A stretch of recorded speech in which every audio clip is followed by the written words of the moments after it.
Magandang araw sa iyo kapatid. Ngayong araw na ito, itunghayin natin ang salita ng ating Panginoon patungkol sa contentment. Nakasaad sa Hebrews chapter 13 verse 5, "Keep your life free from love of money and be content with what you have. For He said, I will never leave you nor forsake you." Ang pera o anumang material na bagay ay hindi masama. Ngunit kung higit mo itong minamahal kaysa Diyos natin, ito'y idolatry at isang uri ng pagsamba. Sa Matthew chapter 6 verse 21, "For where the treasure is, there your heart will be also."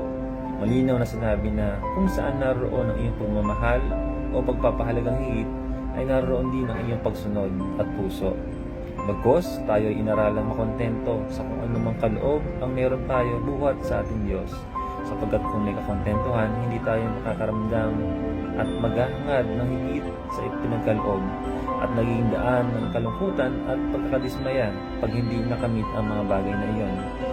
Ito'y isa lamang sa maraming aral ng ating Panginoon mula sa Biblia upang magsilbing ating proteksyon at gabay. Tayong sabay ng kanyang pangako na hindi niya tayo iiwanan ni pababayaan man. Halika, manalangin tayo. Ama namin Diyos, salamat po sa pagpapaalala sa amin patungkol sa kakontentuhan sa kung anumang pagpapala ang mayroon kami buhat sa iyo.